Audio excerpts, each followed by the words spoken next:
오늘 본문은 솔로몬의 뒤를 이어 왕이 된 르호보암 왕의 역사를 간략하게 기록하고 있습니다. 본문 21절을 제가 읽어보겠습니다. 솔로몬의 아들 르호보암은 유다 왕이 되었으니 르호보암이 왕위에 오를 때 나이가 41세라. 여호와께서 자기 이름을 두시려고 이스라엘 모든 지파 가운데에서 택하신 성읍 예루살렘에서 17년 동안 다스리니라. 그의 어머니의 이름은 나아마여 암몬 사람이더라. 그에 대해서 지금 어떻게 소개하냐면 41세에 왕이 되었고 17년 동안 통치했으며 그의 어미는 암몬 사람 이방인이었다라고 언급하고 있습니다. 그의 어머니가 소개되고 있는 이 부분이 참 흥미로운 부분입니다. 지금 성경 기자는 나아마라는 이 인물을 의도적으로 기록한 것입니다. 왜 기록해 두었을까요? 이 르호보암이 어머니로부터 영향을 많이 받았다는 것을 말하기 위해 기록한 것으로 보입니다. 그의 어머니 어떤 사람이었습니까? 솔로몬이 살아 있었을 때 암몬의 우상인 밀곰과 몰록을 예루살렘에 들여온 인물이었습니다. 그 기록이 열왕기상 11장 5절과 7절 말씀에 기록되어 있습니다. 오늘 본문 22절에서 23절에서는 이제 이 어머니로부터 르호보암이 어떤 영향을 받았는지 구체적으로 기록되어 있는데 제가 읽겠습니다. 유다가 여호와 보시기에 악을 행하되 그의 조상들이 행한 모든 일보다 뛰어나게 하여 그 범한 죄로 여호와를 노엽게 하였으니 이는 그들도 산 위에와 모든 푸른 나무 아래에 산당과 우상과 아세라상을 세웠습니다. 르호보암은 그 어머니로부터 거룩한 신앙, 거룩한 믿음을 배운 것이 아니라 우상 숭배를 배웠던 것입니다. 우상 숭배라는 영적인 영향을 받았던 것이죠. 남편 솔로몬이 왕으로 있었을 때 몰록과 밀곰을 거룩한 땅 예루살렘에 들여올 정도의 인물이었는데 하물며 솔로몬이 죽은 이후에 그 아들에게는 얼마나 더 쉽게 또 더 큰 영향력을 행사했겠습니까? 더 극심하고 지독하고 역겨운 우상 숭배의 모습들이 예루살렘 땅에 나타나게 했을 것입니다. 아니나 다를까 르호보암은 수많은 산당들을 그 거룩한 땅 위에 세움으로써 그 조상들이 범했던 죄보다 더 극심한 죄를 범합니다. 24절을 보니 남색하는 자까지 허용했다라고 기록합니다. 이것은 단순히 그 당시 있었던 동성애자를 의미하는 것이 아니라 남자 창기를 의미하는 단어입니다. 당시 가나안 땅의 신전에는 남자 창기와 여자 창기를 두었는데 사람들이 이제 제사를 드리러 오면 신과 교접해 준다는 명분 하에 그 창기들과의 음란 행위가 그 신전 안에서 행해졌습니다. 르호보암이 지금 이토록 역겨운 가나안 제사 방식을 남유다 땅에 들여온 것이며 허용했던 것입니다. 그것도 하나님의 이름으로 이 더러운 제사가 벌어지게 됩니다. 당연히 하나님의 진노가 임할 수밖에 없는 상황이죠. 25절, 26절에 그 진노가 기록되어 있는데 제가 읽겠습니다. 르호보암 왕 제5년에 애굽의 왕 시삭이 올라와서 예루살렘을 치고 여호와의 성전의 보물과 왕궁의 보물을 모두 빼앗고 또 솔로몬이 만든 금 방패를 다 빼앗은지라. 애굽의 왕 시삭이 쳐들어와 성전의 보물뿐 아니라 왕궁의 보물까지 모두 빼앗아 갔다고 합니다. 하반절에는 솔로몬이 만든 금 방패도 모두 빼앗아 갔다라고 기록되어 있습니다. 이 금 방패라는 것은 실제로 전쟁 때 사용하기 위해 만들었던 것이 아니라 의존용 방패였습니다. 무슨 말이냐면 이제 왕이 왕궁이나 성전에 들어갈 때 입구에 시위대 병사들을 세워서 그 시위대로 하여금 이 금 방패를 들도록 했습니다. 그러면 이제 어떤 장면이 연출이 되냐면 장렬하는 태양이 금 방패의 반사가 되면서 태양빛의 반사와 금빛이 어우러져 이 왕의 영광과 위엄을 더 찬란하게 더 돋보이게 해주는 장관이 연출됐습니다. 이 의정용 금 방패를 모두 다 빼앗긴 것입니다. 그래서 이제 르호보암이 어떻게 합니까? 27절 28절에 보니 금 대신에 노수로 방패를 만들어서 왕궁 문을 지키는 시위 대장에게 줍니다. 물론 놋이 금과 비슷한 색을 띠긴 하나 금보다 훨씬 못한 것은 자명한 사실이죠. 지금 성경 기자는 애굽 왕에게 이런 것들을 다 빼앗겼다는 기록과 금이 놋 방패가 됐다는 기록을 함으로써 솔로몬 시대 때 누렸던 영광과 번영은 그 아들 세대가 됐을 때 다 깨졌다, 사라졌다, 완전히 몰락했다, 이것을 말하고 있는 것입니다. 이렇게 우상 숭배를 인하여서 그 나라가 몰락의 길을 걷게 됐음을 밝힌 이후에 성경 기자는 르호보암의 역사를 이렇게 마무리합니다. 31절을 제가 읽겠습니다.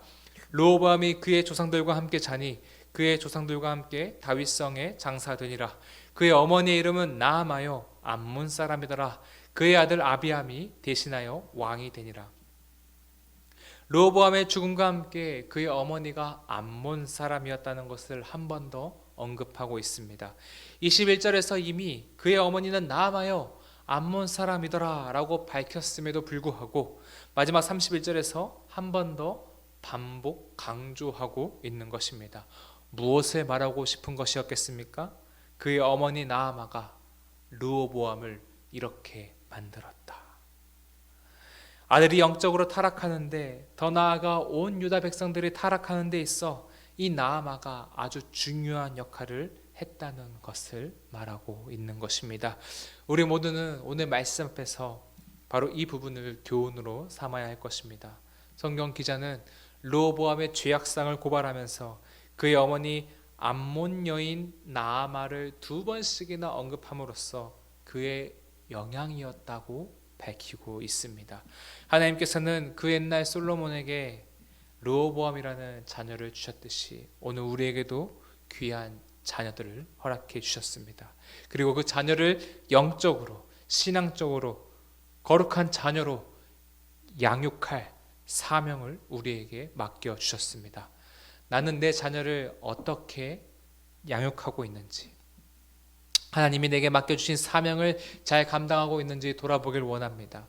내 자녀를 영적으로, 신앙적으로 양육하는 대신에 세속적인 가치관과 기준으로 자녀를 양육하여서 그 결과로 내 자녀가 성공과 명예라는 우상 앞에 무릎 꿇는 존재가 된다면 그것만큼 슬프고 안타까운 일이 어디 있겠습니까? 만왕의 왕, 만주의 주이신 여호와께만 무릎을 꿇어야 하는데 만몬 앞에 무릎을 꿇고 있다면 그것만큼 부모의 마음을 아프게 하는 일이 어디 있겠습니까? 이제 다음 달이면 수능이 있습니다. 바라기는 모든 미랄의 자녀들이 수능에서 좋은 결과가 있었으면 좋겠습니다. 그리고 그 후로 자기가 배우고 싶었던 원하는 전공을 즐겁게 배우고 또 들어가고 싶었던 직장도 순적히 들어가고, 그래서 물질적인 어려움도 겪지 않고 이 땅에서 평안한 삶을 살아가는 그런 자녀들이 됐으면 좋겠습니다.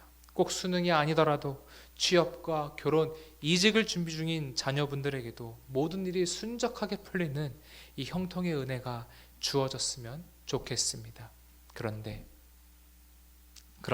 그 모든 일이 형통하게 해결되어 원하는 대학에 입학하고 원하는 직장에 들어가고 그래서 유력한 사람, 소위 성공한 사람이 됐다 하더라도 결국 그 모든 일의 결론은 죄와 사망뿐입니다. 그 안에 예수가 없으면, 예수를 믿고 의지하는 믿음이 없으면 아무리 돈이 많고 명예가 많아도 사망을 면할 수 없는 것입니다. 모든 것을 다 누렸으나 영적으로 타락하여 몰락했던 르호보암과 같은 인생일 뿐인 것입니다. 그러므로 사랑하는 성도 여러분, 진짜 내 자녀에게 필요한 믿음으로 살아가는 이 복된 삶을 힘써 가르쳐 주시길 바랍니다. 주일에 교회만 보내는 것으로 내 사명을 다하셨다고 생각하시면 안 됩니다. 자녀가 보고 배우는 것은 결국 가정입니다. 부모님들이 먼저 세속의 기준, 세상에서 말하는 성공의 기준이 아닌 성경의 기준으로 살아가는 그 본이 되는 삶을 몸소 보여주십시오. 성공보다 섬김이, 돈보다 하나님과 그의 나라가 우선순위임을 보여주셔야 합니다. 일상 속에서는 말씀을 묵상하는 모습, 찬양을 듣고 부르는 모습을 보여주시고, 일터에서는 예수 그리스도의 십자가를 따라지며 희생하고 섬겼던 그 놀라운 간증을 가지고 집에 들어와서 내 자녀들에게 그 간증들을 나눠 주십시오. 매일 성경 큐티책을 자녀 연령대에 맞는 것을 구입하여서 온 가족이 큐티에 동참하는 것도 내 자녀를 영적으로 양육하는 아주 유익한 방법이 될 것입니다. 오늘 본문 말씀 속에서 서로가 느낀 하나님은 어떤 분이신지 이 한 가지 질문을 놓고 서로가 돌아가며 온 가족이 나눈다면, 그것이 하루가 되고 일주일이 되고 1년이 된다면 그 가정 안에 어떤 일이 일어나게 될까요? 하나님 마음에 합한 사람, 그 말씀에 운명을 거는 사람, 이 시대의 다윗이 그 가문에서 나오게 될 것을 믿습니다. 오늘 말씀을 교훈으로 삼아 내 자녀에게 좋은 대학, 좋은 성적, 좋은 직장, 좋은 집을 목적으로 삼는 인생이 아니라 하나님을 목적으로 삼는 인생을 가르쳐 주시길 간곡히 부탁드립니다. 기도하겠습니다. 하나님, 은혜와 사랑을 감사합니다. 오늘 말씀 앞에서 다시 한번 마음의 옷깃을 겸손히 여밉니다. 우리에게 맡기신 그 사명을 기억하여 주신 자녀들을 참된 신앙으로 양육하는 부모가 되게 하시고, 우리의 자녀들은 하나님 마음에 합한 거룩한 세대를 이루게 하여 주시옵소서. 예수님의 이름으로 기도드립니다. 아멘.